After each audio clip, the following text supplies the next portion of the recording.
Baik, bismillahirrahmanirrahim. Assalamualaikum warahmatullahi wabarakatuh, teman-teman. Kita akan melanjutkan pembahasan pada gaya sentripetal. Nah, gaya sentripetal ini sendiri adalah gaya yang muncul, eh, dia akan muncul saat benda berputar. Ya, jadi bendanya itu berada pada lintasan yang berputar atau bendanya berada pada lintasan yang berputar, gitu ya. Nah, sebelum kita lanjutkan ke pembahasan rumus dan sebagainya, kita lihat dulu logikanya. Misal gini ya, ada sebuah balok gitu. Balok ini diikat dengan tali ya. Kalau diikat dengan tali tentu akan ada gaya tegangan tali ke atas. Kemudian ke bawah tentu akan ada gaya berat M kali G gitu ya. Nah, kalau kita tinjau pada keadaan diam ini nggak ada masalah ya. Sigma F sama dengan 0, maka kita akan memperoleh T sama dengan mg gitu ya. Nah, yang jadi masalah adalah ketika dia bergerak, misalnya dipercepat ke atas. Ya, kalau dipercepat ke atas kita artinya dia bergerak naik ya. Naik ke atas, kita akan menggunakan hukum 2 Newton sigma F M kali A. Karena percepatan ke atas tentunya T akan positif, mg akan negatif kan gitu ya, sama dengan M kali A. Maka kita akan memperoleh nilai T sama dengan M kali G ditambah M kali A. Nah, di sini jelas terlihat bahwa pada keadaan naik dengan percepatan A dengan pada keadaan diam tegangan talinya berbeda, gitu kan? Lebih besar pada keadaan naik. Begitu juga pada keadaan turun, misalnya ya, kalau turun dengan percepatan A, maka kita akan peroleh nanti T sama dengan mg kurang M kali A. Ya, lebih kurang begitu. Nah, ini pada keadaan turun. Nah, ini kita udah bahas pada dinamika pada bab gaya yang biasa gitu ya. Nah, ini adalah hukum 1 Newton dan hukum 2 Newton untuk gerak yang linear ya. Jadi ini kalau kita buat yang ini semua, ini adalah kasus gerak yang linear. Linear itu dia kalau nggak naik turun ya maju mundur kan biasa gitu ya. Atau dia berada pada bidang miring. Bidang miring naik atau turun gitu ya. Pokoknya geraknya lurus gitu ya. Mau naik turun atau maju mundur. Nah, sekarang kapan kita akan menggunakan gaya sentripetal? Nah, kalau bendanya bergerak tapi pada lintasan yang berputar. Nah, kita ambil lagi contoh misalnya balok yang sama ya, balok yang sama. Kita geser ke bawah.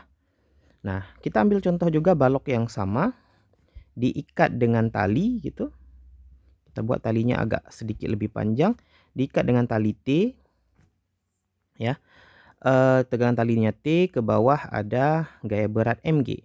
Nah, kemudian balok ini bukan dinaikkan atau diturunkan ke bawah, tetapi balok ini kemudian diputar. Ya, diputar. Diputar dengan suatu kecepatan V misalnya ya. Dia diputar diberi kecepatan ke kanan V. Atau karena diputar berarti dia punya kecepatan sudut omega gitu ya. Nah, tentu kita udah bahas di gerak melingkar bahwa persamaan hubungan V dan omega itu V sama dengan omega dikali R, di mana R adalah jari-jari lingkaran ya. Nah, di mana nanti jari-jari lingkarannya ya tergantung panjang talinya. Jadi kalau kita diputar, maka jari-jarinya sama dengan biasanya panjang tali. Panjang tali biasanya kalau di soal itu L. Nah, jadi kalau diputar seperti ini, kita mau mencari tegangan tali itu nggak bisa gunakan hukum 2 Newton yang ini nih ya, hukum 2 Newton sigma F M kali A yang biasa gitu ya. Kita tetap gunakan hukum 2 Newton sebenarnya, tapi bukan bentuk yang biasa ya. Kita gunakan sigma F sama dengan M kali A, tapi A di sini kita beri nama ya, kita beri warna yang berbeda, AS ya, dimana AS ini adalah percepatan sentripetal gitu ya. Jadi kalau kita lintasannya melingkar, maka kita gunakan sigma F, F-nya juga Fs, gaya sentripetal, maka A-nya AS. Nah, berbeda dengan A yang ada di sini teman-teman, yang hukum 2 Newton yang biasa.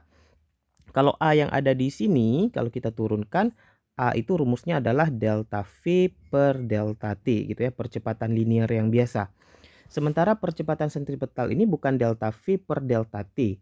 Ya, rumus AS itu adalah V kuadrat per R atau AS sama dengan omega kuadrat dikali R. Jadi ada dua rumus untuk percepatan sentripetal ya, dalam kecepatan atau dalam kecepatan sudut ya, dalam V atau dalam omega. Jadi pada percepatan sentripetal kita tidak menggunakan A-nya itu V per T ya, atau delta V per delta T.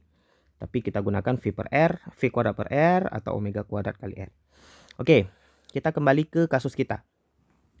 Ketika suatu balok ini diputar dengan kecepatan tertentu atau kecepatan sudut tertentu, maka kita akan menggunakan persamaan gaya sentripetal sigma Fs M kali As. Nah, konsepnya adalah gaya yang menuju ke pusat lingkaran itu harus positif ya. Sebaliknya nanti gaya yang keluar lingkaran itu negatif. Nah, kalau kita putar seperti ini pusatnya di mana nih? Pusatnya pasti ada di sini nih. Pusat lingkarannya pasti ada di atas itu ya. Kalau kita putar bendanya dari bawah, kita putar ke atas. Gitu ya. Nah, jadi pusatnya pasti di atas. Maka persamaan sigma F-nya adalah T dikurang mg. Karena T menuju ke pusat, mg-nya menjauhi pusat. Yang menjauhi pasti negatif.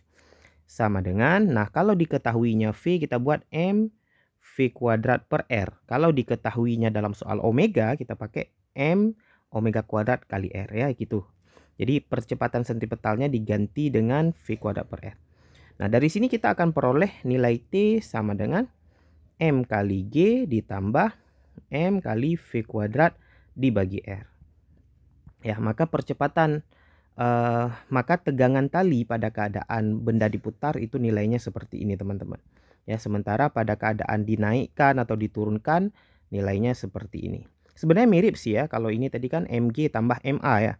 Ini juga mg tambah ma sebenarnya, tapi a-nya nggak boleh diganti dengan v per t. Gitu ya teman-teman.